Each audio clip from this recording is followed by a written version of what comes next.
सास की जादुई शक्ति। कौशल्या ने एक रात सपना देखा।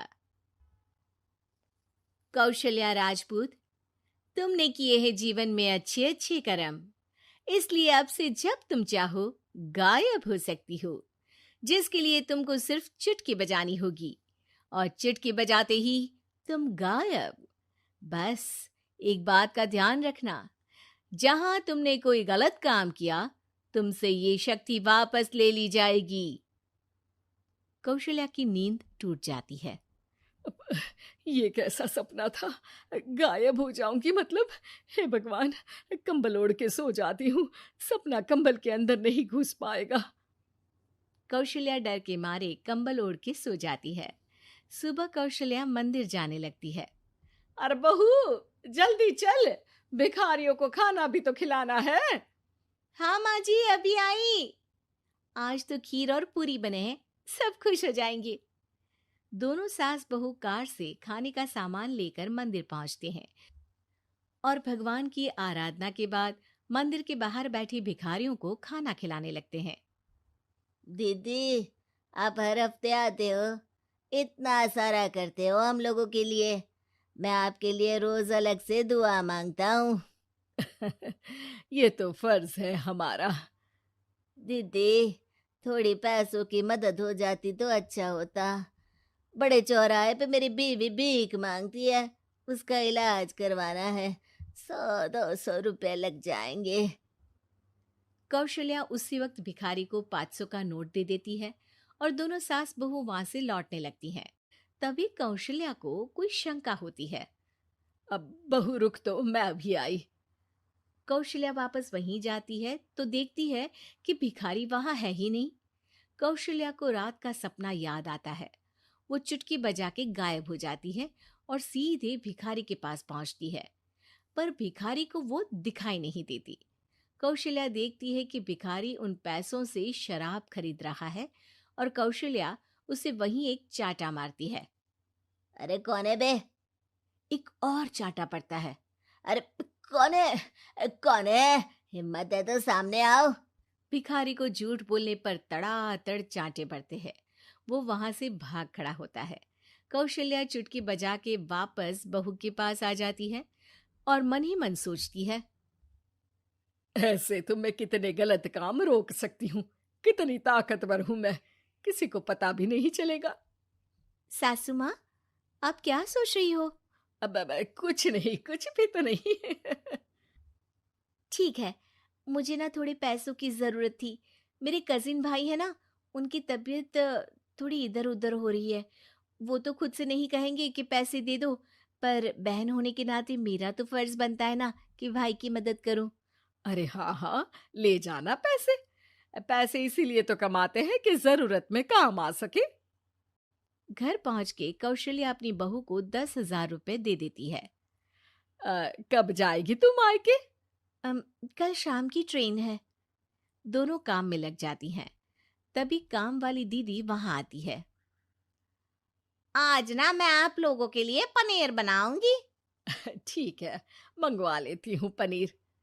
पड़ोस की दुकान वाला पनीर दे जाता है और काम वाली बाई पनीर से रेसिपी बनाने लगती है।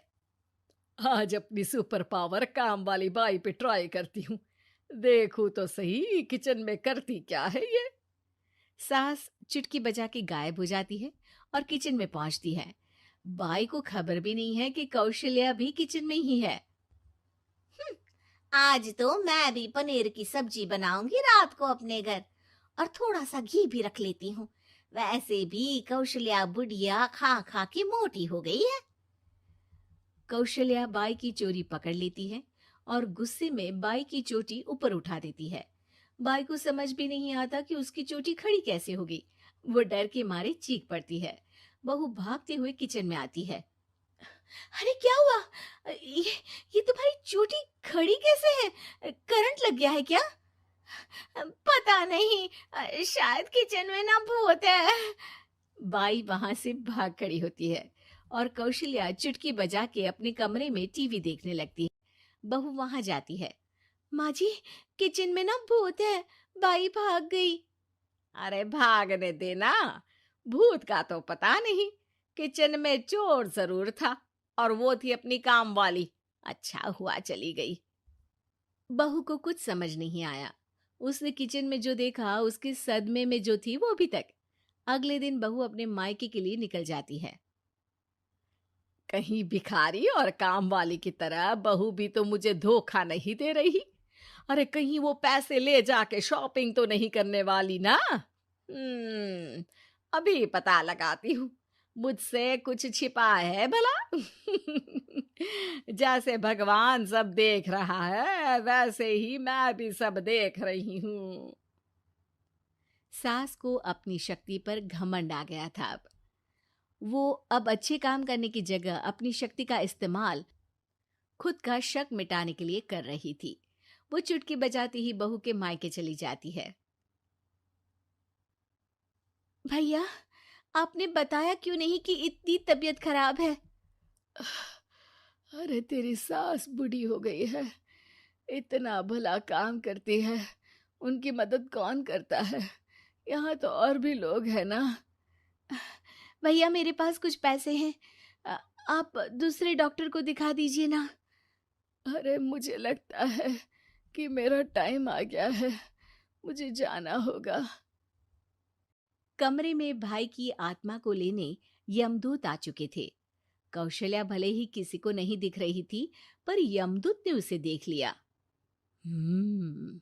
यही आत्मा है शायद, परछाई दिख रही है, पहले ही तैयार खड़ी है। अरे आप कौन हो? यमराज का नाम सुना है? हैं? आप यमराज हो क्या? नहीं, हम उनके यहाँ जॉब करते हैं, आत्मा उठा के ले जाते हैं डिलीवरी वाले। चलो अब तुम्हारा टाइम पूरा हो गया। अरे आप शायद ना वो बिस्तर पर पड़े आदमी की आत्मा को लेने आए हो।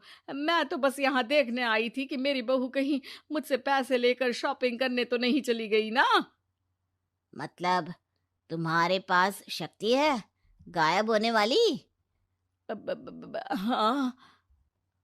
तुम ऐसे तुच्छ काम में उपयोग कर रही हो ऐसी दिव्य शक्ति का। अब तो तुमको ही लेके जाऊंगा। अरे नहीं नहीं, कल मुझे किटी पार्टी में भी तो जाना है। अब नरक में ही करना किटी पार्टी। नहीं नहीं नहीं। 3 बार नहीं क्यों बोल रही हो? टीवी सीरियल चल रहा है क्या एकता कपूर का? अरे प्लीज मुझे जाने दो। आप तो उस बीमार आदमी की आत्मा को लेने आए थे ना। गलत डिलीवरी करोगे तो यमराज डांटेगा ना। बात तो सही कर रही हो, पर हमको उस पे दया आ गई। अभी उसकी उम्र ही क्या है, पर कुछ तो लेके जाना पड़ेगा ना। एक काम करो, अपनी शक्ति दे दो, गायब होने वाली। हैं? अरे क्यों? तुम पृथ्वीलोक का भ्रष्टाचार रोक सकती थी, चोरी रोक सकती थी, अरे कोरोना रोक सकती थी, पर तुमने अपनी बहू की जासूसी करना शुरू कर दिया। अरे लेकिन किंतु परंतु। यमदूत सास की शक्ति लेके वापस चले जाते हैं। कौशल्या की परछाई हवा से नीचे गिरती है और जमीन पे आते आते कौशल्या का शरीर सामने आ जाता है। अरे लग गई, कितने ऊपर से फेंका। माँ जी, आप यहाँ ऊपर से कैसे गिरी? अरे समधन जी, आप अचानक कमरे में। सब घबरा जाते हैं। सास बहू को सारी बात बता देती है। ये लो आपके 10,000 रुपये। आपको मुझ पे इतना भी भरोसा नहीं है? अरे बहन, मुझे दर्द नहीं हो रहा है, अब अचानक से सब अच्छा होने लगा है। अरे तो फिर बिस्तर से उठ जाओ और मुझे लेटने दो। गिरी हूं ऊपर से तो पूरा बदन दुख रहा है। भाई को तो यमदूत ठीक करके जाते हैं, पर कौशल्या देवी दर्द के मारे बिस्तर पर आ जाती हैं।